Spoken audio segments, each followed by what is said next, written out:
Pick anything you Look. want, he said, What is that? until his daughter said, What is we happening want that here? Apache woman as our mom. Before we dive into the story, don't forget to like the video and tell us in the comments where you're watching from.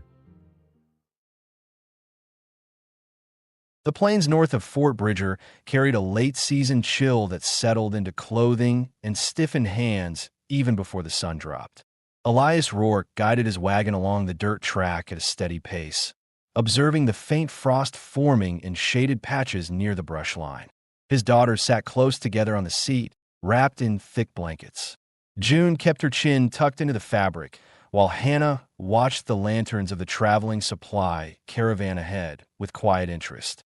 Elias had been a widower for 3 years. Since the day his wife died in childbirth, his life had become a narrow path built on responsibility. He woke early, checked fences, fed cattle, prepared meals, and kept his daughters safe. He avoided unnecessary talk, avoided town gatherings, avoided anything that distracted from the work of keeping his small ranch alive. He had served as an Army scout long before becoming a family man, and although he left that life behind after refusing an order that weighed on him still, the habits of caution stayed with him.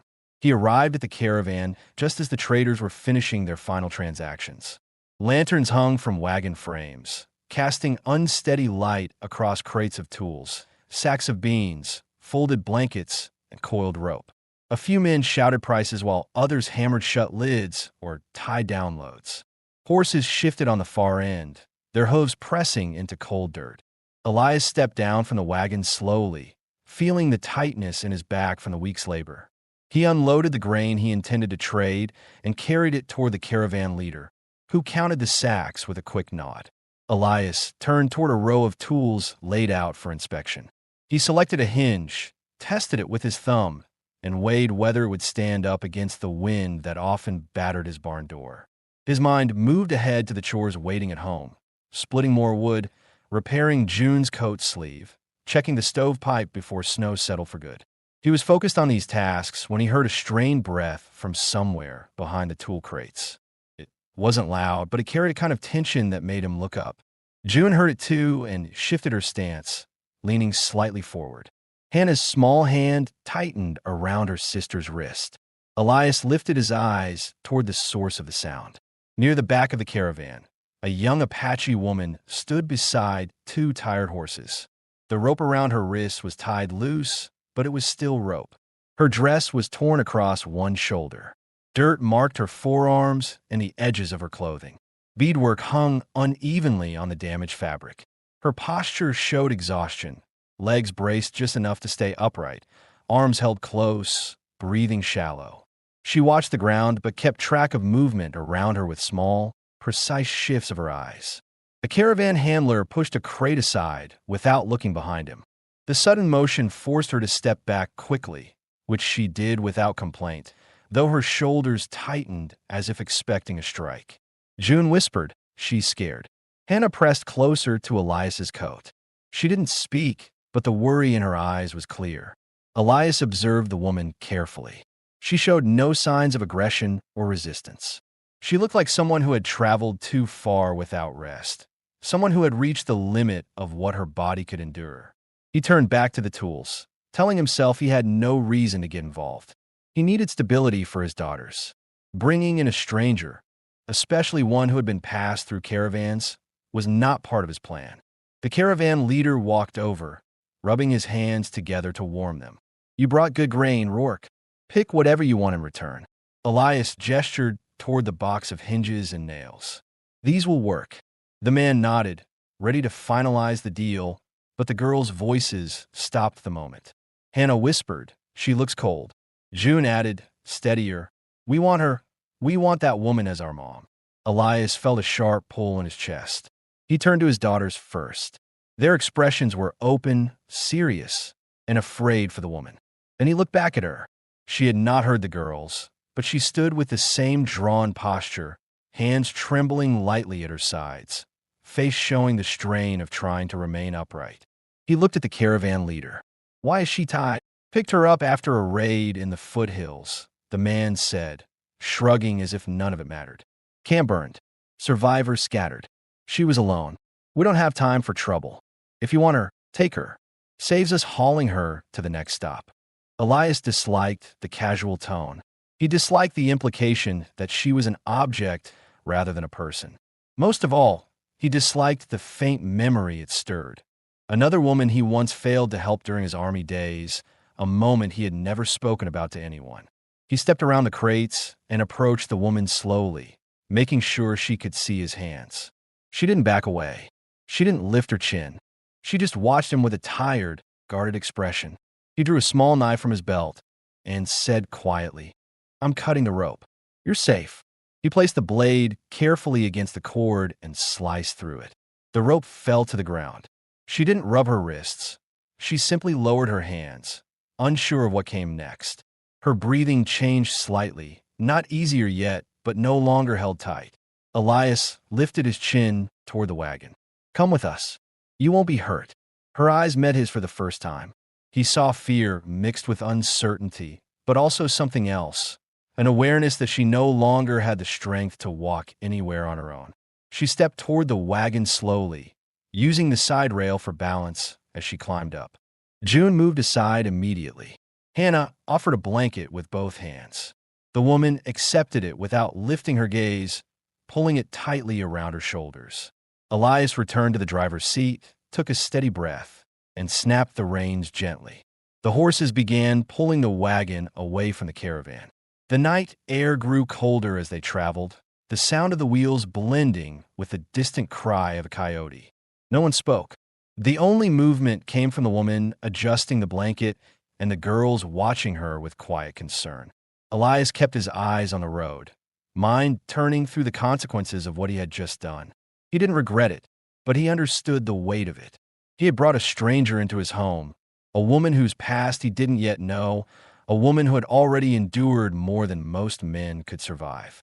His daughters had acted out of instinct, not understanding the complexities he now had to navigate. But as the plains stretched ahead and the lights of the caravan disappeared behind them, Elias accepted the simple truth settling inside him. Leaving her, there had never been an option he could live with. The wagon reached the Rourke homestead long after the last daylight faded. The cabin's outline appeared first as a dark shape against the wide plains, then sharpened as the horses approached the corral. A single lantern burned near the porch, its light steady in the still air. Elias pulled the reins gently, bringing the team to a halt. The girls climbed down with practiced care, their boots hitting the ground softly. The Apache woman remained seated for a moment, examining the cabin with guarded caution, unsure how to enter a place that was not hers. Elias stepped to her side. "You can come inside. It's warmer there." His voice remained calm, without pressure. She reacted with a small nod, then stood carefully, adjusting the blanket around her shoulders before stepping down from the wagon. Her movements were slow, not due to reluctance, but fatigue so deep that even standing required concentration. Inside the cabin, warmth spread from the iron stove. June lit an extra lantern, placing it on the table. Hannah moved blankets from a chair to make space. The interior was tidy, 2 small beds pushed against the far wall, Elias's cot near the stove, shelves lined with jars, tools stacked under the window. Life here was simple, efficient, and built on routines that left no time for clutter. The woman hesitated at the doorway.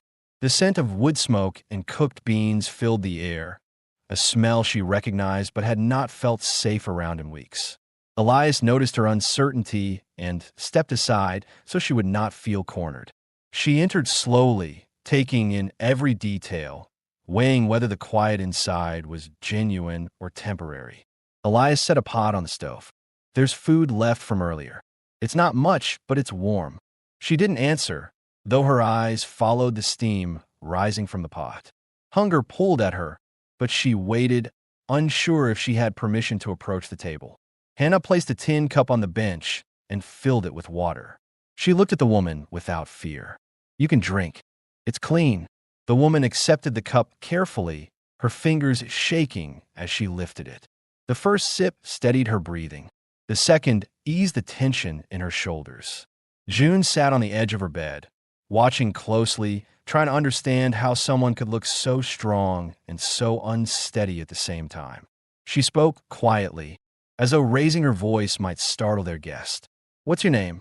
The woman lowered the cup, hesitating before answering. "Naya." Her voice was low, roughened from days of silence.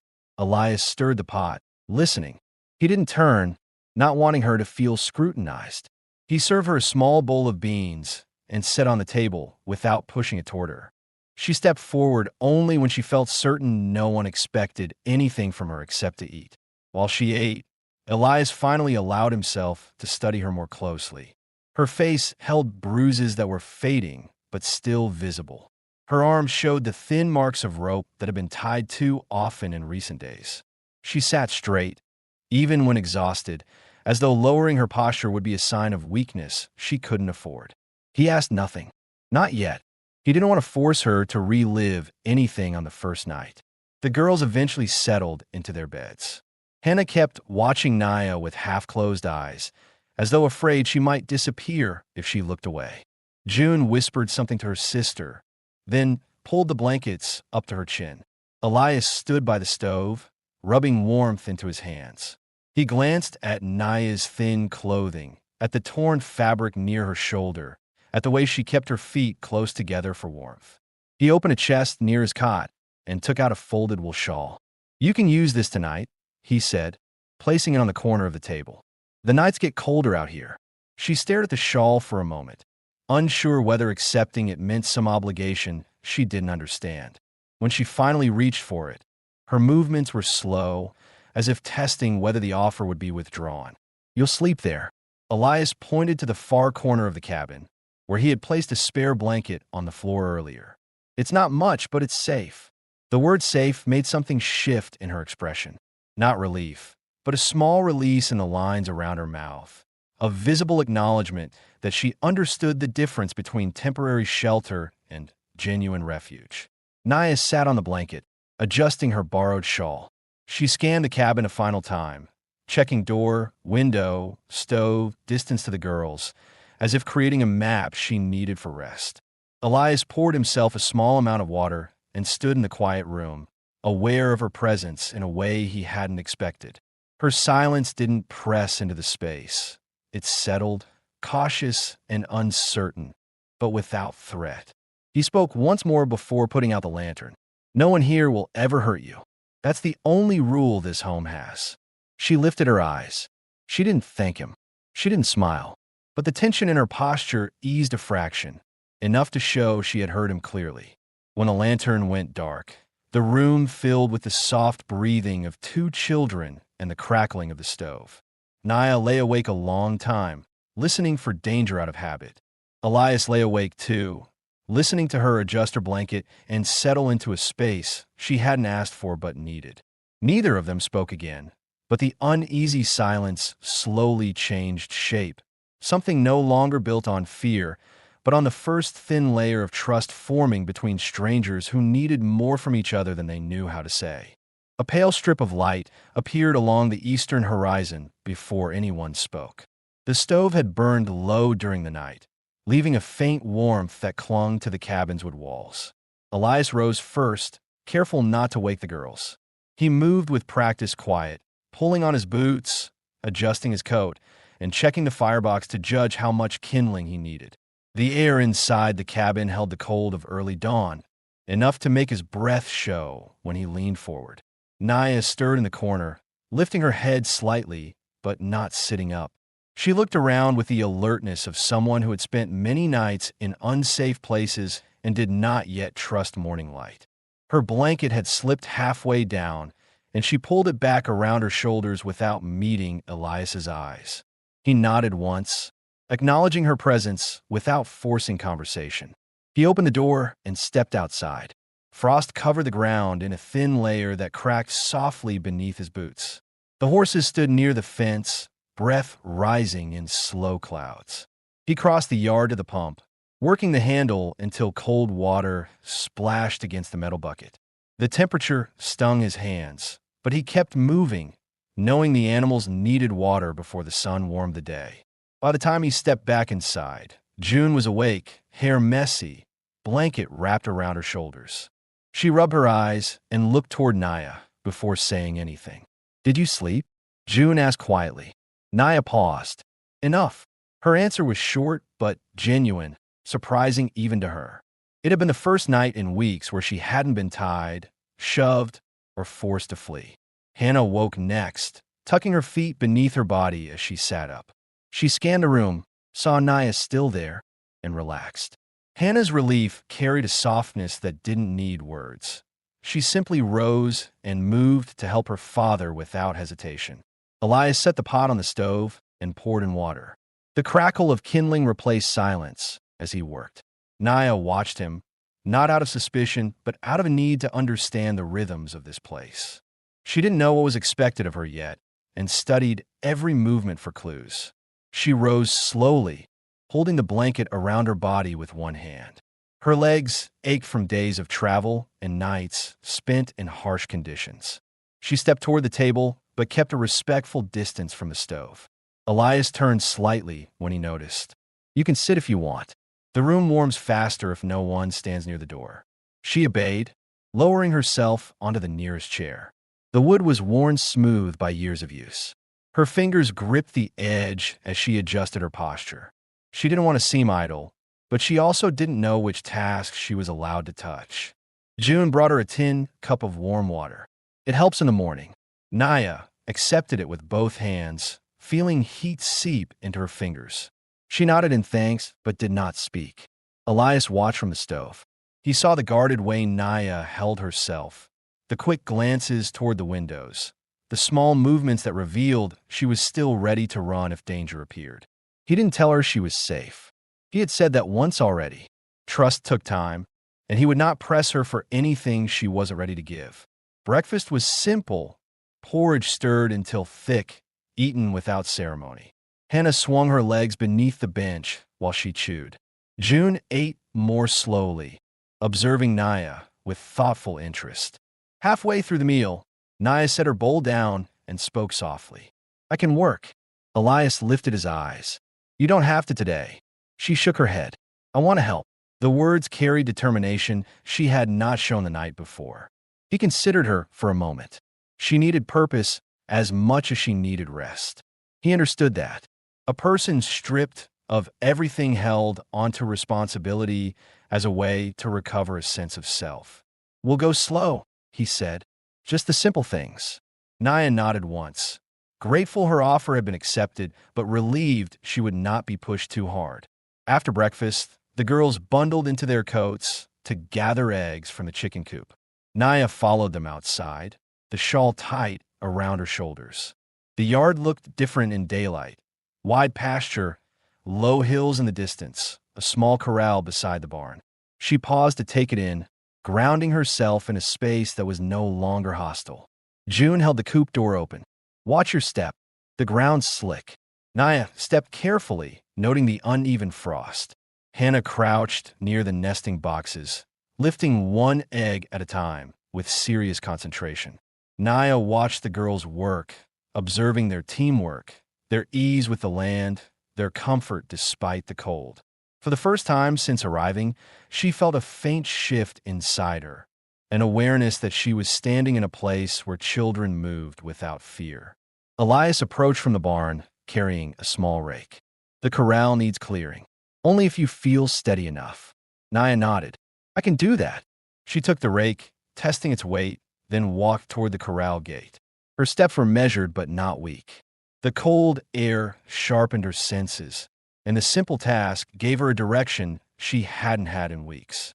Elias watched her briefly, then returned to his work without hovering. As she raked, she listened to the quiet around her. Wind brushed through dry grass.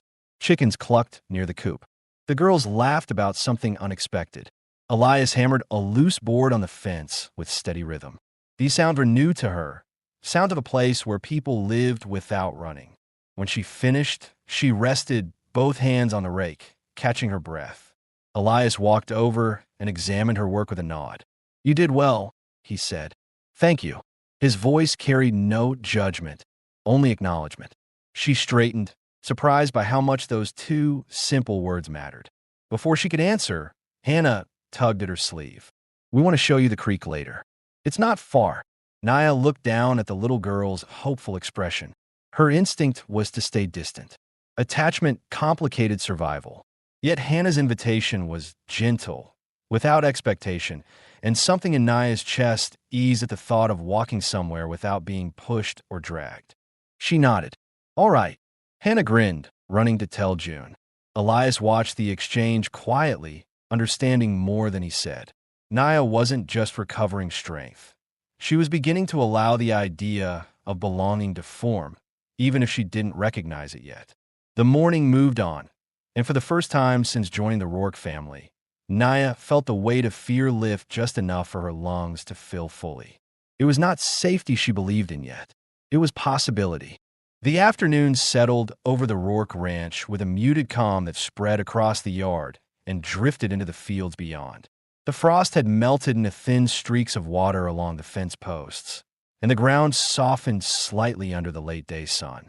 Elias finished repairing a loose shutter on the cabin and set the hammer aside, brushing the dust from his gloves.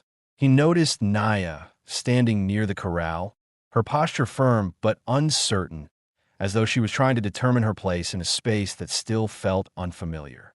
June and Hannah sat on a fallen log nearby, whispering to one another about whether Naya might want help with chores. They wanted to approach her, but hesitated, trying to respect boundaries they didn't fully understand. Elias understood the girl's hesitation. Trust wasn't something that arrived in a single morning. He walked toward Naya with careful steps, making sure she heard him approach. She turned her head slightly, just enough to acknowledge him without losing sight of the yard. "You holding up all right?" he asked. She took a moment before answering. "I can work more if you need." "That's not what I asked," he said, keeping his voice even. "I want to know how you're managing today." Naya took in the question as if it were unfamiliar. No one had asked her how she was in a very long time. "I'm adjusting," she said finally. "Your home is quiet." He nodded. "Quiet can take getting used to." She shifted her weight, eyes moving to the hills in the distance. "I haven't stayed anywhere longer than a night for many weeks." "You don't need to go anywhere now," Elias replied. "Not unless you choose to." Her response was a small, tense breath. She didn't thank him. She didn't offer reassurances. But something in her expression softened slightly, less guarded, less braced for the next command. Before either of them spoke again, Hannah ran toward them with a piece of cloth in her hands. "Pa, the goat's loose again," she called. She got into the woodpile. Elias sighed lightly. "That animal never learns." Hannah looked up at Naya. "Do you want to come help?" She listens better when there's more than one person. Naya glanced at Elias, not for permission, but for clarity.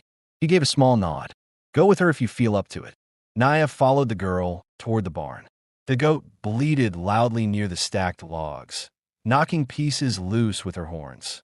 Hannah circled around, creating a narrow path for Naya to approach. Naya crouched slowly, speaking in a low tone that surprised Hannah. It was calm, steady, and carried a confidence she hadn't shown earlier. The goat froze, ears twitching, as if weighing whether to bolt. Naya extended a hand, palm open. After a long moment, the goat stepped toward her. Hannah grinned with pride. "You're good with animals." Naya guided the goat back toward the barn, closing the latch firmly behind her. "My tribe kept horses," she said quietly, "and dogs. They listen if you give them time." When she turned, Elias was watching from across the yard. The simplicity of the moment, and the ease with which she handled the goat, told him more about her past than any direct question would have revealed. She had lived a life that required patience and skill, one shaped by responsibility rather than fear. Later, while the girls gathered sticks for the evening fire, Elias approached Naya again. "You want to walk the fence with me?" he asked. "Storm last week loosened part of the eastern side. I could use an extra pair of eyes." She hesitated, uncertain whether leaving the immediate safety of the cabin yard was wise. He noticed her hesitation and added, "We won't go far. You'll stay in sight of the ranch the whole time." Naya nodded once. "I can walk." They moved side by side toward the far field, maintaining a respectful distance. Dry grass brushed against their boots. The wind carried the faint scent of pine from the ridge. Neither spoke for several minutes. The silence wasn't heavy. It was tentative, like two people learning how to exist near one another without strain. Elias inspected the fence as they walked. A few posts leaned at angles from a storm, but most remained solid. Naya followed his movements carefully, studying how he checked each section with steady hands. "You built this yourself," she said quietly. "Most of it," he replied. "Neighbors helped with the first stretch. After my wife passed, I finished the rest alone." She absorbed the information with a slow blink. Loss had shaped him too, though he carried it differently than she did. His grief was controlled, folded into his routine. Hers was still raw, sitting close to the surface, unprotected. When they reached the damaged post, Elias pushed against it to test its strength. It wobbled, but not enough to collapse. "I'll reinforce it tomorrow," he said. "Won't fall before then." Naya touched the wood with her fingertips. Her hands were calloused in a way that revealed hard labor, not fragility. "I can help with that," she offered. "Only if you want to," he said. "You're not here to earn your keep." She studied him with a puzzled expression. Men at the caravans said different things. "I'm not them," he answered simply. The words carried weight. Not dramatic weight, practical, steady, believable. Naya lowered her hand from the post and looked toward the cabin, where the girls were stacking wood in a crooked pile. She watched them with an expression that held a mixture of caution and warmth, as though she wasn't sure whether she belonged near them yet, but wanted to understand how belonging worked here. As they walked back, Naya felt a shift in her chest, a quiet awareness that she had not looked over her shoulder once during the entire walk. She had not listened for threats. She had not prepared for escape routes. Her body had gone through a small, unexpected reprieve from survival mode. Inside the cabin, the girls immediately pulled her into their routine. Hannah handed her a small tin bowl. June pointed to the dried beans on the counter. "We make stew on days when Pa works outside late," June explained. "Would you want to help stir?" Naya accepted the wooden spoon. It was a small gesture, but for the first time since arriving, she felt like she was doing something that fit into the rhythm of the home rather than standing at its edges. She stirred slowly, watching the mixture thicken, listening to the bubbling sound that filled the room. Elias entered a few minutes later, removing his coat as he crossed the threshold. He glanced toward the stove.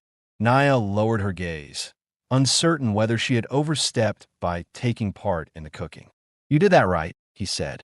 "Stew thickens better if stirred early." Her shoulders eased. Hannah beamed. June passed out tin cups for water. They ate together at the small table. No one asked Naya questions about where she had come from. No one asked her what she had lost. The silence held space for her, not pressure.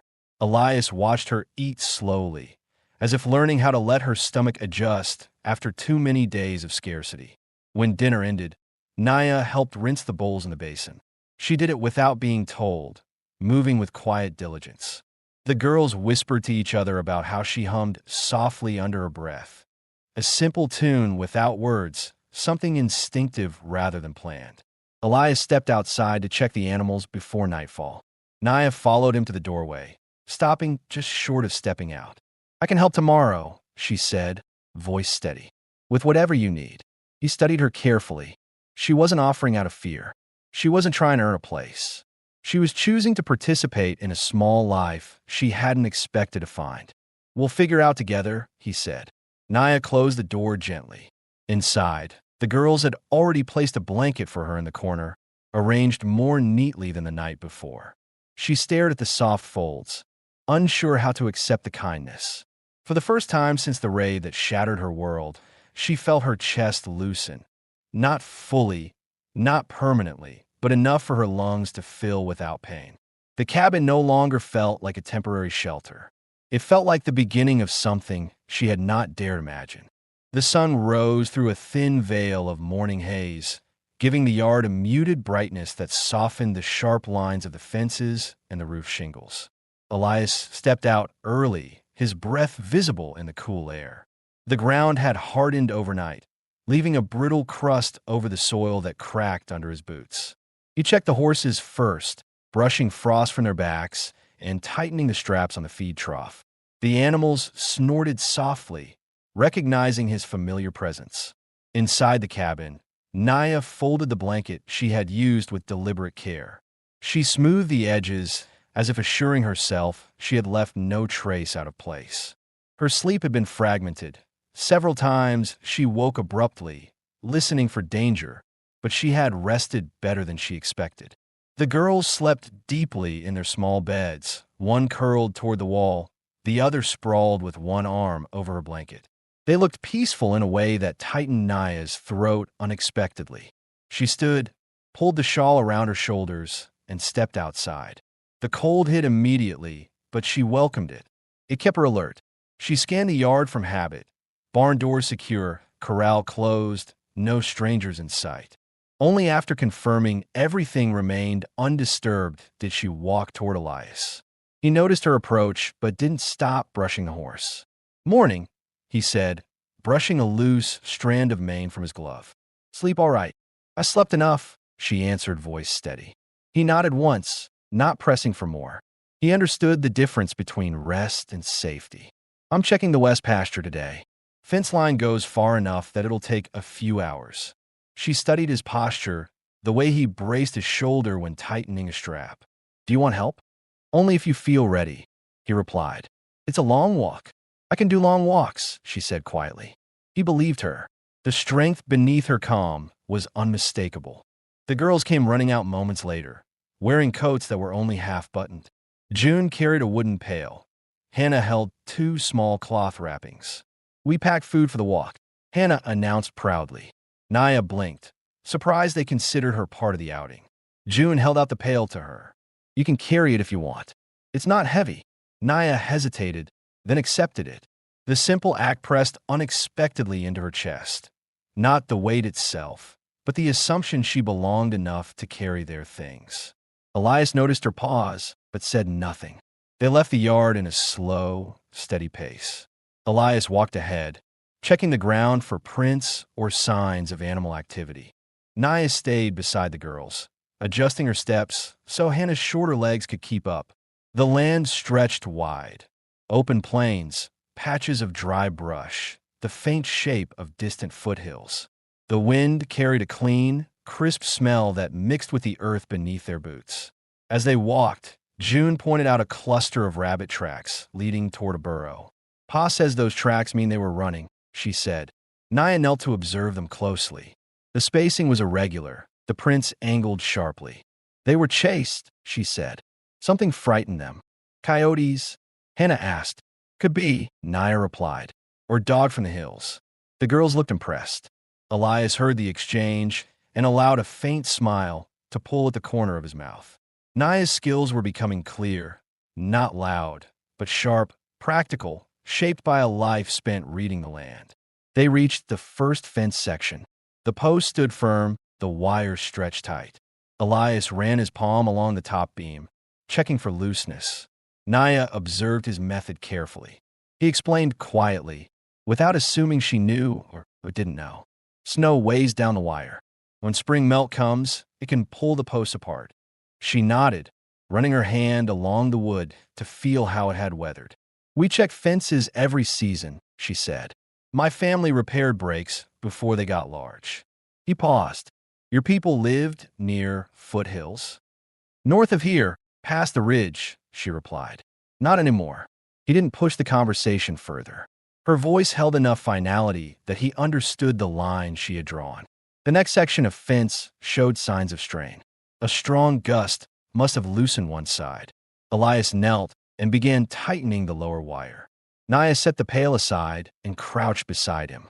She watched his grip, then placed her hands near his to help hold the wire steadier.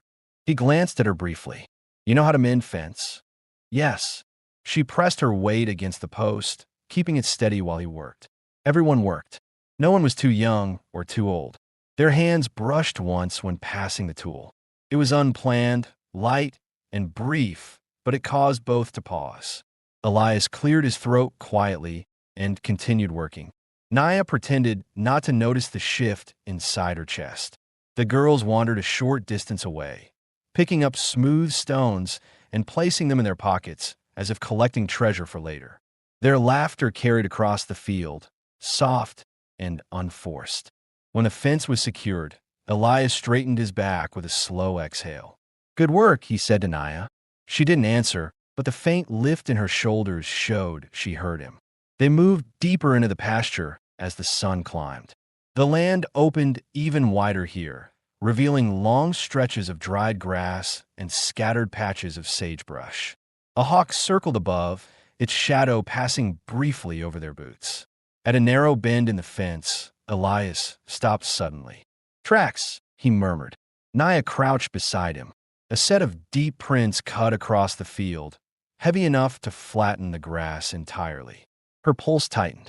These weren't animal prints. They were left by boots, multiple pairs, moving in a direction that angled toward the ranch. "When?" she whispered. "Hard to say," Elias replied, scanning the depth and dryness. "Maybe a day, maybe less." The girls approached, unaware of the shift in mood. "Find something?" June asked. Elias kept his tone calm. "Just tracks. Nothing to worry about." Naya knew better. She met his eyes, reading the caution he didn't voice aloud. She had traveled recently enough to know the patterns of men who wandered with no good reason. Elias lowered his voice. "We'll finish quickly and head back." She nodded. From then on, the walk carried a new tension. Naya checked every rise in the land, every cluster of brush, measuring distance and angles in case danger appeared. Elias walked closer to the girls. His hand drifted toward the rifle slung across his back more than once. By midday, they reached the creek that marked the far edge of the property. The water ran thin but clear. The girls crouched near the bank, touching the icy surface with their fingertips. Hannah waved for Naya to join them. Naya knelt beside them, dipping her hand into the water. The cold numbed her skin instantly, but she kept her hand submerged, watching the current carry small flecks of dirt downstream. The creek reminded her of a place she had not visited since the raid. Another stream, another morning when life had still been whole. A flicker of pain crossed her face. June noticed. She didn't ask anything. She simply moved closer until her shoulder touched Naya's arm. The contact startled Naya at first, but she didn't pull away. The child's quiet presence grounded her more than words could have. Elias watched from a few feet away. The small scene settled something deep inside him. Naya wasn't just surviving. She was beginning to soften toward the girls, even if she didn't realize it yet. They ate the small lunch the girls had packed: bread slices, dried apples, and a small piece of jerky shared among them. Naya chewed slowly and used to eating without rushing or guarding her food. When they finished, Elias stood. "We should head back. I want to check those tracks again from the ridge." Naya rose immediately. Her alertness had returned. The peaceful creek could not erase the possibility of danger. The walk home was quicker. The wind had picked up, carrying thin threads of dust across the field. The cabin came into view, small and sturdy against the rising gusts. When they finally stepped into the yard, Naya paused, scanning everything again. Door latch secure, windows intact, no footprints near the porch. Only then did she allow her shoulders to drop a fraction. The girls ran ahead, racing toward the cabin. Elias removed his gloves and turned to Naya. "We'll talk about those tracks later," he said quietly. "Not in front of them." She nodded. "I want to help. If someone is near, I need to know." "You will," he replied, holding her gaze. "I'll keep you informed. You're not on the outside of this." The words settled heavily between them. Not romantic, not dramatic, simply honest. Inclusion mattered more to Naya than almost anything else he could have said. Inside the cabin, the stove crackled back to life. The girls chattered about the stones they had collected. The afternoon light filtered through the small window, warming the wooden floor. Naya stood near the doorway, watching the scene, feeling something shift inside her again. Something unfamiliar, yet steady. For the first time since losing her family, she sensed that she was becoming part of a place where her presence was not temporary, not forced, not tolerated, invited. The wind shifted overnight, sweeping across the plains with a firmness that carried dust, brittle leaves, and the faint smell of distant smoke. By dawn, Elias already felt something different in the air, a tension that didn't belong to the usual cold. He rose quietly, pulled on his boots, and stepped outside before the first light touched the ridge. The horses paced restlessly, their ears tipped back toward the western hills. Even the chickens stayed unusually close to the coop. Elias paused, listening for anything out of place. The land responded with silence, but a silence that felt watchful. Inside, Naya sat near the stove, wrapping the shawl around her shoulders as she prepared to help with breakfast. Her eyes followed Elias the moment he stepped inside. She could read the stiffness in his shoulders, the way he didn't remove his coat immediately, the way he checked each window before speaking. "You saw something," she said quietly. "A few signs," Elias answered. "Tracks yesterday. Winds carrying smoke from somewhere it shouldn't be." Her posture tightened. "Could be travelers." "Maybe," he replied. "Maybe not." The girls woke a few minutes later, unaware of the shift in mood. Hannah rubbed her eyes and asked what chores they needed to do. June pulled on her coat before anyone else spoke, sensing the subtle tension between the adults, but not understanding the cause. Elias offered a short explanation. "We'll stay close to the house today. There's work to do here." Naya caught his meaning. He didn't want the girls wandering too far. She nodded once, acknowledging the quiet plan forming between them. After breakfast, Elias took his rifle from the wall and set it near the door, not out of panic but as a precaution. Naya watched him carefully. She remembered men who carried weapons with arrogance, but Elias carried his with responsibility, never flaunting it, never using it to intimidate. The girls bundled up and stepped outside to feed the chickens. Naya followed them, breathing in the sharp air as she adjusted her focus to the tasks ahead. She could sense unease in the land the same way Elias did. Her tribe had taught her to read patterns, to recognize when nature shifted without explanation. As she scattered feed across the dirt, she noticed prints near the fence, prints she had not seen the day before. They were shallow but fresh, different from their own. Her pulse picked up immediately. She crouched and examined them closely. June saw her crouch form. More tracks. Naya nodded without looking away. "Not your father's. Not yours." June swallowed, suddenly unsure if she should call out. Naya stood slowly, placing herself between the prince and the girls. "Go inside," she said gently. "Help start the fire." The girls obeyed without protest, running toward the cabin. Naya followed, but didn't enter. Instead, she waited near the porch until Elias stepped outside again. The moment he saw her expression, he joined her at the fence without needing an explanation. She pointed to the ground.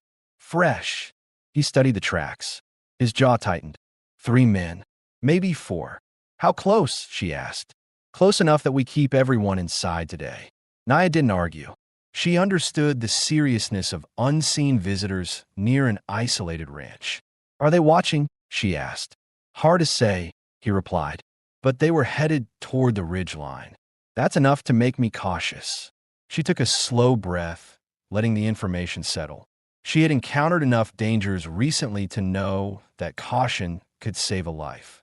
They returned to the cabin where the girls waited by the stove. Elias kept his voice steady as he spoke to them. "We'll do chores indoors today. No wandering. Understand?" Hannah nodded immediately. June hesitated, but eventually agreed. Naya helped prepare the cabin for a long day inside.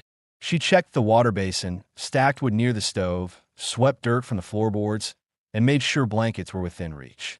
She moved with quiet focus, instinctively securing the home the same way she once secured her camp. Elias watched her, not in a possessive way, not in a suspicious way, but in a way that revealed how much he had come to rely on her presence. He had been alone for years, making every decision without support. Now, having someone who recognized danger and responded without fear eased a burden he hadn't realized he still carried. As the morning progressed, the wind grew sharper. Loose boards near the roof creaked. The horses stomped and snorted. Dust drifted across the yard in thin sheets. Naya sat near the window, observing the hills for any sign of motion. She knew how to spot silhouettes at long distances, how to distinguish rocks from men, how to read shifts in bird patterns that signaled approaching movement. Elias joined her, carrying a cup of warm water. "Anything?" he asked. "No movement," she said. Not yet. June and Hannah sat at the table, working on small drawings the girls insisted on showing Naya every few minutes. Despite the tension outside, Naya responded kindly to each sketch, acknowledging their excitement with soft nods or small comments. Around midday, a sound broke through the wind, a distant crack, sharp enough to cut through the air. Naya stood instantly, her muscles tightening. Elias grabbed his rifle and stepped to the doorway. "What was that?" June whispered. "A tree limb," Elias said, though his tone suggested uncertainty. But Naya shook her head. "Not a tree. Something hit wood." Elias glanced at her briefly. He trusted her ear. He eased the door open and scanned the yard. Nothing moved. No shadows shifted. No figures broke the horizon. He closed the door and locked it. The girls watched silently, sensing that this wasn't the kind of worry children should question. Naya stepped closer to Elias. "Tell me what you're thinking." "Someone's out there," he admitted softly. "Maybe hunters. Maybe drifters. But they're too close for comfort." "We should prepare," she said. "For what?" he asked. "For anything," she replied. He didn't argue. Instead, he handed her a small hatchet he kept near the woodpile. She accepted it with both hands, understanding the gesture for what it was, a sign of trust, of partnership, of shared responsibility. Afternoons stretched long and tense. Naya kept watch from the window, rotating with Elias every half hour. The girls stayed near the stove, whispering among themselves, occasionally stealing nervous glances toward the door. As the sun dipped behind the hills, the wind slowed, leaving a stillness that made every small sound inside the cabin sharper. Naya stood with her back straight, eyes fixed on a single point in the distance. Elias stood beside her, the rifle resting against his shoulder. Minutes passed like hours. Then footsteps sounded, light, cautious, close to the porch. Not many. 2, maybe 3. Naya's hand tightened around the hatchet. Elias raised the rifle. The footsteps paused. A man's voice spoke from outside, low and uncertain. "Anyone home?" Elias and Naya exchanged a look, calm, sharp, ready. The peaceful days that had carried Naya into warmth and safety had changed, and the quiet life Elias had built was about to be tested. The voice outside the cabin froze every movement inside. Hannah pressed herself against June, eyes wide, unsure whether she should hide or stay still. June wrapped an arm around her sister, pulling her quietly behind the table. The stove crackled once, the sound too loud in a moment where silence felt like a shield. Elias lifted a finger to his lips, signaling Naya to stay steady. She already was. Her breathing slowed, her grip firm on the hatchet. Her eyes locked onto the doorway with unblinking focus. The voice came again, closer this time. "I saw smoke. Thought maybe someone could spare directions." Elias didn't answer immediately. Men who needed help rarely approached rural cabins at dusk. Their voices carried uncertainty, not casual friendliness. Elias weighed his options, respond and risk giving away that there were children inside, or remain quiet and risk provoking suspicion. He chose control. "Stay where you are," Elias called out, keeping his tone firm. "Who's out there?" A pause. Then, "Name's Turner. Got 2 others with me." A cough. "Hunters. Lost our bearings." Naya shifted her stance slightly, just enough so Elias could see her profile. The tension in her jaw told him she didn't believe a word. Hunters didn't travel in groups of 3 this close to settled land without gear, without dogs, and without announcing themselves long before the porch. Elias positioned himself so he could fire if needed.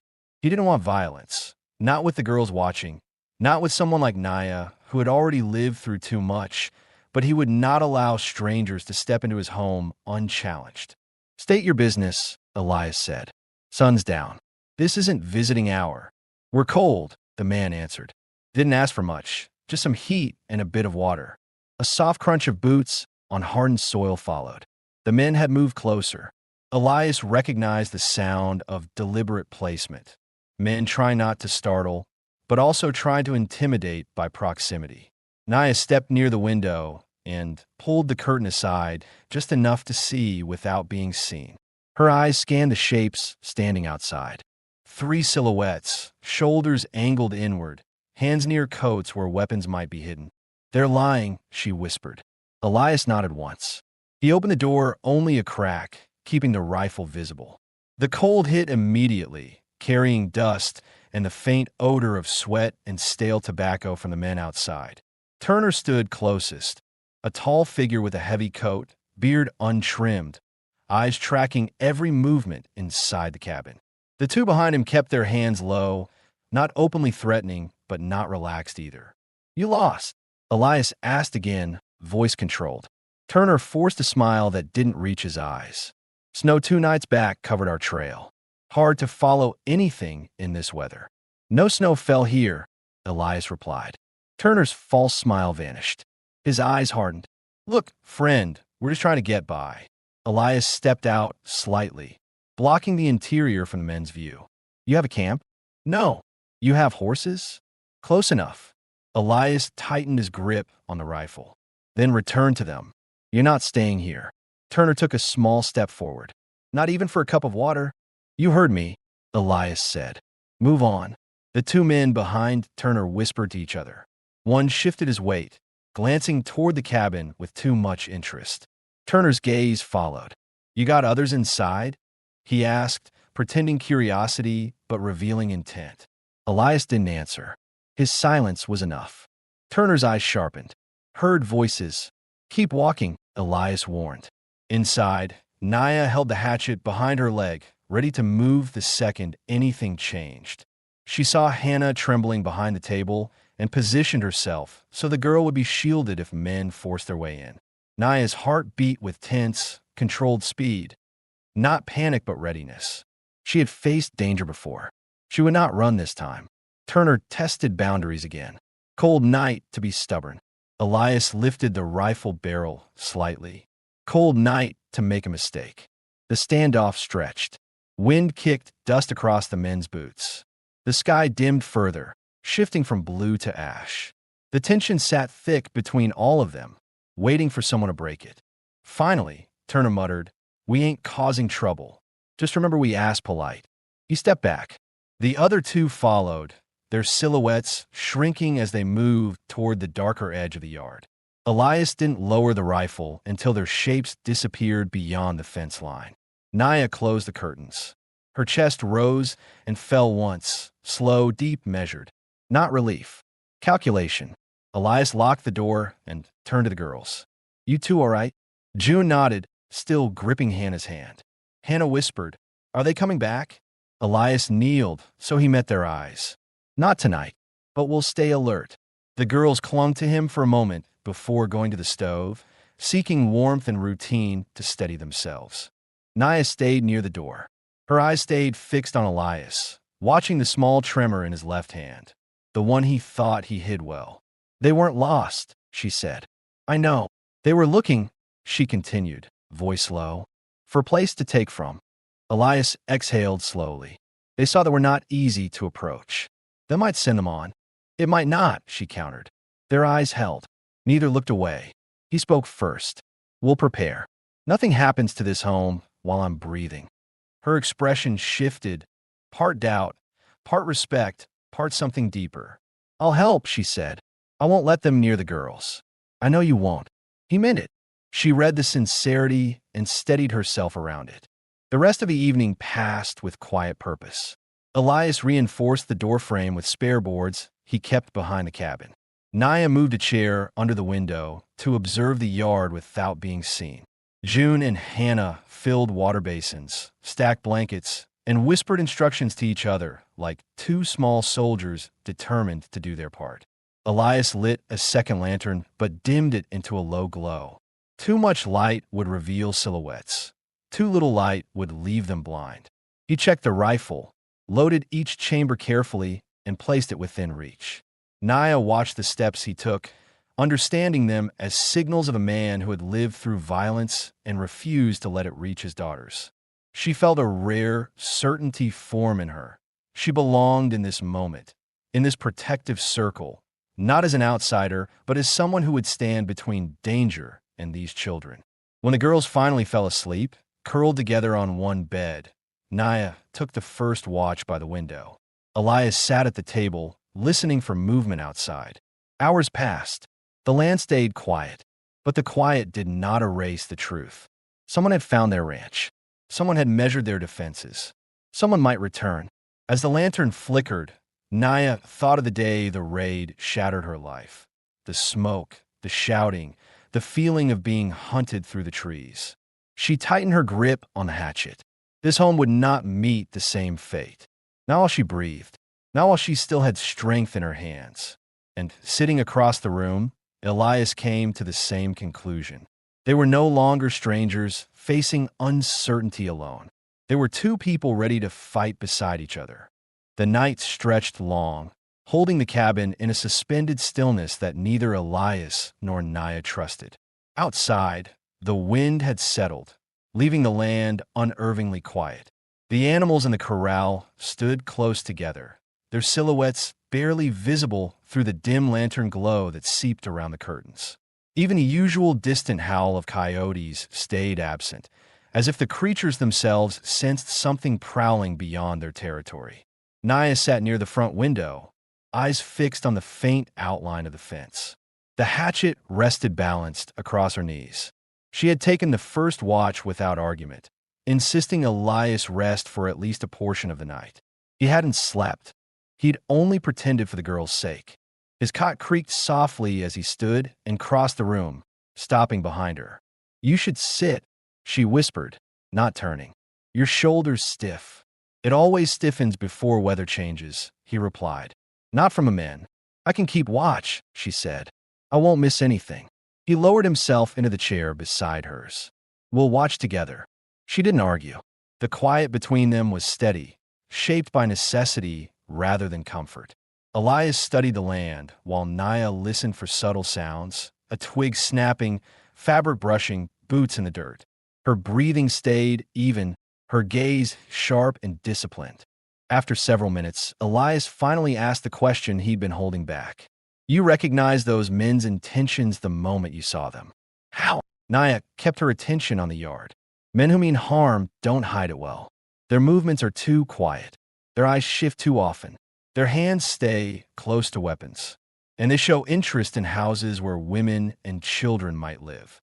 Elias thought about this before speaking. "You learned that young?" "Too young," she answered. "Raiders came through our land when I was a girl. My parents taught me to watch for warning signs." Her voice tightened. "Those men today, they weren't looking for shelter. They were scouting." Elias slowly exhaled. "I know. They'll return," she added. "Maybe not tonight. Maybe when the moon changes. But they'll come back because they saw something worth taking." His jaw tightened. "Let them try." Her eyes flicked toward him briefly, reading the seriousness in his tone. "You have a girls. Your first duty is to them. And to anyone else who stands with us," he said. The words caught her off guard. She stared out the window again, unwilling to let emotion distract her from vigilance. Still, something shifted inside her, something steady, unfamiliar, and unsettlingly warm. Hours passed. The lantern dimmed. Shadows shifted across the walls as the stove's embers burned low. The cold crept in through the floorboards, but neither of them moved from their posts. At one point, Naya leaned slightly forward, narrowing her gaze on a patch of darkness beyond the barn. "Something's there," she whispered. Elias gripped his rifle and followed her line of sight. The shape was hard to define, too still to be a man, too large to be a stray animal. He waited, breath held. A moment later, the shape shifted, revealing the simple form of a tree limb fallen against the fence.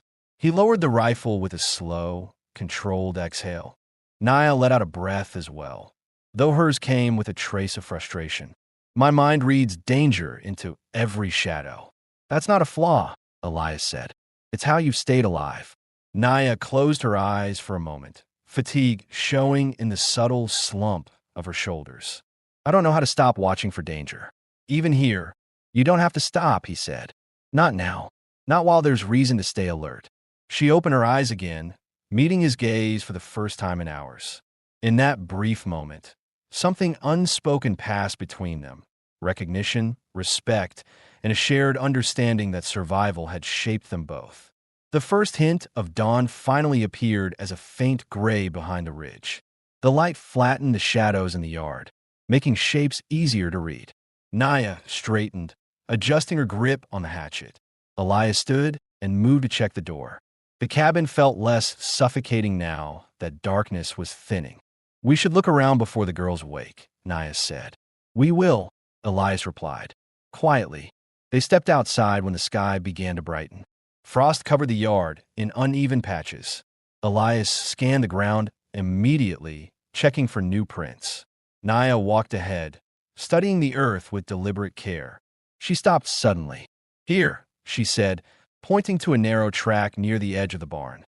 Elias crouched beside her. The prints were shallow but clear, boot marks pressed into soft dirt where frost had melted slightly. He touched the imprint with 2 fingers. "Not ours." "No," she agreed. "Made after Turner left. 2 sets. Smaller tracks follow the deeper ones." "You're sure?" Elias asked. "Yes," she said. The smaller steps were hesitant. The larger ones were confident. Someone was pushing the other forward. Elias felt cold settle in his stomach. Men forcing someone else to scout wasn't uncommon among bandits. It meant information gathering. It meant return. "Look at the direction," Naya continued. She pointed toward a narrow gap between 2 hills. "They went that way. Close enough to see the cabin. Close enough to see us." Elias stood. "We need to prepare the girls." Naya stiffened slightly. "If trouble comes." He cut her off, not unkindly. "If trouble comes, we face it together." She looked at him, trying to understand the certainty in his voice. "Why do you trust me?" "Because you stayed awake all night to protect 2 children who aren't your own," he answered. "Because you didn't run when danger showed itself. Because you're stronger than you think." His honesty hit her harder than she expected. She looked away, unsure how to hold the weight of words she had never received from any man before. Inside the cabin, the girls were waking. Hannah rubbed sleep from her eyes, unaware of the new threat beyond the walls. June stretched and glanced at the adults, sensing the heaviness in the room. "Is something wrong?" June asked. Elias sat beside her. "Nothing you need to fear, but we'll stay close today." June nodded, trusting him completely. Hannah climbed into Naya's lap without hesitation, leaning her head against Naya's shoulder. The gesture startled Naya for an instant before she softened, placing a hand on the girl's back. Later, while the girls ate breakfast, Elias and Naya stepped outside again. The sun had risen fully now, revealing the expanse of the land. The quiet felt less threatening, but they both knew danger had left its mark. Elias broke the silence first. "If they come back, they'll come from the west. Then we watch that side," Naya said. "We prepare escape paths. We keep the girls near the cabin. And we make it clear this home isn't easy to approach." Elias studied her face. Strength and fatigue mingled there, but beneath both lay something new, determination. "You're not running?" he asked. "Not anymore," she answered. He nodded slowly. "Good." She looked out at the plains as a breeze moved across the dry grass. Her voice softened, almost hesitant. "Elias, if something happens, you protect the girls first." "And you?" he asked quietly. "I know how to survive," she said. "I won't fall easily." Elias stepped closer, his voice low, firm. "I'm not leaving you behind in any fight. Understand that." Her breath caught, not from fear, but from the unfamiliar weight of someone choosing to stand beside her. Before she could answer, the horses in the corral stamped nervously, their ears turning toward the horizon. Naya and Elias followed their gaze. Dust rose from the ridge. Not wind. Movement. Naya's fingers tightened around the hatchet. Elias reached for his rifle. The danger was no longer a question of if. It was here, and whatever came next would change the shape of this fragile, forming family forever. The dust rising from the ridge thickened as the figures moving through it came into focus. Elias steadied his rifle against his shoulder, adjusting his stance to get a clearer view without revealing his silhouette. Naya stood beside him, gripping the hatchet with controlled strength. Her jaw was firm, her breathing even, her focus unbroken. The cold wind carried the scent of unsettled dirt and distant sweat. The men appeared slowly, first Turner, then the taller companion, and finally the thin man who trailed slightly behind. They rode horses this time, meaning they had regrouped and planned their return. Turner's posture was different now. Confidence replaced pretended helplessness. His eyes scanned the property with the measured calculation of someone determining how difficult a fight might be. Elias stepped down from the porch before the horses reached earshot. He didn't shout. He didn't call for negotiation. He positioned himself plainly in the center of the yard, letting them know he expected them. Naya remained near the corner of the cabin, close enough to cover Elias, yet still hidden enough that the men couldn't count how many defenders there were. She glanced at the windows. June and Hannah watched from behind the curtains, faces pale but trusting. Turner slowed his horse, raising a hand as though the gesture would soften his approach. "Morning, Rourke," he called out. "We didn't finish our conversation last night." "You finished it," Elias replied. "You were told to leave." Turner feigned disappointment. "I figure maybe you reconsidered. You got supplies, animals, shelter. The winter's rough in these parts. Sharing makes sense." Elias kept the rifle lowered but ready. "Your needs are my responsibility." Turner chuckled, the sound humorless. "I wasn't asking permission." Naya tensed. The other two men spread slightly, forming a loose arc around Elias. They were waiting for a sign. Turner's nod, a shift of Elias's grip, anything. Naya read the space between their movements. She had been taught to see not just where men stood, but how they intended to move. The tall one's boots were angled toward the barn. The thin one kept glancing at the window where the girls watched. Turner's horse pawed at the dirt, nervous from the tension its rider created. Elias didn't back up. "Turn your horses and go," he said. "You won't get another warning." Turner leaned in his saddle. "There's 3 of us. One of you." "That's your mistake," Naya said, stepping into view with the hatchet angled down but unmistakably ready. Turner blinked, surprised. "So the woman speaks now. She defends this home," Elias said. Turner studied Naya with new interest. "She the reason you're suddenly brave?" Elias didn't react, but Naya saw the twitch of irritation he hid beneath calm. She stepped closer to Elias, aligning herself shoulder to shoulder with him, signaling unity in a way no words could convey. Turner sighed. "I try polite, but there's too much here to walk away from." He lifted his hand. The tall man spurred his horse toward the barn. The thin man dismounted and moved on foot toward the cabin, likely hoping to reach the girls. Naya moved first. She sprinted toward the thin man, cutting the distance with startling speed. He froze for a second, surprised by her determination. That hesitation cost him. She struck his arm with the blunt side of the hatchet, forcing him to drop the pistol he had been reaching for. The weapon clattered into the dirt. She kicked it away, positioning herself between him and the cabin door. He lunged at her out of anger, but she sidestepped, using his momentum to knock him off balance. He fell hard, scraping his palms. She raised the hatchet again, not to kill, but to make sure he understood she would not allow him to rise. "Don't move," she warned. He didn't.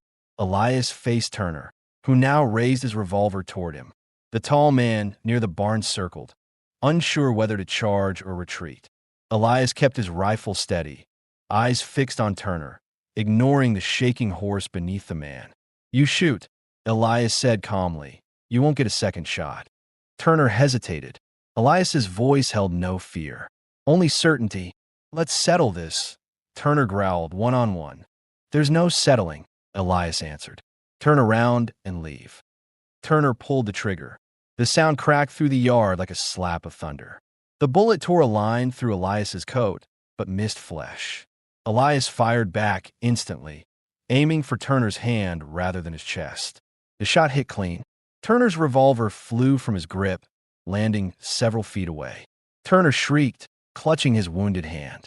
His horse bucked wildly, unseating him. He hit the ground hard, the wind knocked out of him. The tall man saw the exchange and pulled his horse to a sharp stop. His confidence collapsed. He stared at his injured leader, then at Naya, who still stood poised, balanced, and unflinching. This place isn't worth dying for, the tall man muttered under his breath. He kicked his horse and galloped away without looking back. The thin man, pinned under Naya's unyielding glare, lifted his hands to his head. I'm done, he said quickly. I'm done. Don't hit me again. Naya didn't blink. You won't come back. He nodded frantically. Never. Elias approached Turner slowly. The wounded man spat dirt and rage. You're a fool, Turner hissed. You'll lose everything someday. Elias lowered his rifle.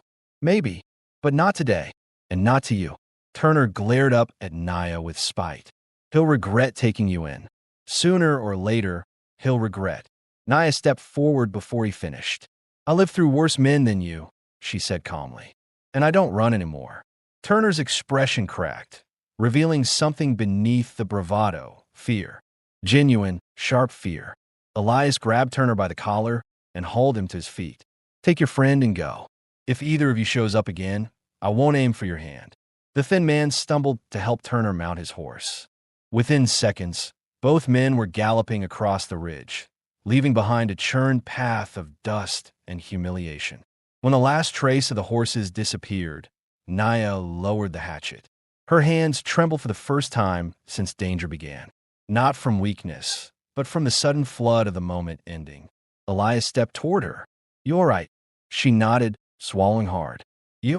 He touched the torn fabric on his coat. Bullet just grazed the cloth. Nothing more. Relief washed through her so quickly she nearly collapsed, but she steadied herself before her knees could buckle. The girls burst out of the cabin, running toward them. Hannah threw her arms around Naya first, burying her face against her stomach. I saw him fall, she whispered. You made him stop. June hugged Elias tightly, checking him for injuries. Naya crouched, pulling Hannah close. The child's small body shook with leftover fear. Naya wrapped her arms around her gently but firmly, grounding both of them. Elias rested a hand on June's back. It's over, he said softly. You're safe. The girls clung to the adults who had protected them, their trust complete and unbroken. After the shock settled, Elias and Naya stood together in the center of the yard. The danger was gone. The land felt different, lighter, calmer, as though the ranch itself exhaled. Elias turned toward her. You didn't have to stand with us, he said. But you did. Naya met his gaze, something steady and warm forming behind her eyes. This is my home now, she said quietly. Where else would I stand? He absorbed her words slowly, as if afraid they might break if rushed. Then he reached for her hand, not forcefully, not hesitantly, but with a steady simplicity that carried everything he had not said aloud. She accepted it. The girls watched, smiling in a way that children smile when they understand something important has changed forever. That evening, the four of them sat together near the stove. No fear lingered. No shadows threatened. For the first time since Naya arrived, the cabin felt whole. Not because danger had passed, but because they had faced it as one. When the girls fell asleep, Elias looked across the dim room at Naya. The firelight revealed the softened tension in her posture, the peaceful steadiness in her breathing. He spoke quietly. Stay, not out of fear or duty. Stay because this life is yours too. Naya stepped closer until she stood within arm's reach. I choose this home, she said. I choose you. I choose the girls. Elias nodded, a rare moment of emotion passing across his usually composed face. Then we build something together. She rested her forehead gently against his, a gesture of trust rather than romance, a promise made without dramatic declarations. They stayed like that several seconds, neither needing more words. Outside, the wind carried only calm. No threat rose on the horizon. No stranger circled the land. The ranch stood quiet, stable, and claimed. Inside, a family, once shattered, once scattered, sat bound not by blood but by choice. And Naya, for the first time since losing her tribe, felt not safety alone but belonging. Real, enduring, chosen belonging. A life rebuilt, a future secured, a home earned. The story ended not with fear, but with peace. Not with uncertainty, but with the beginning of a life they would share together.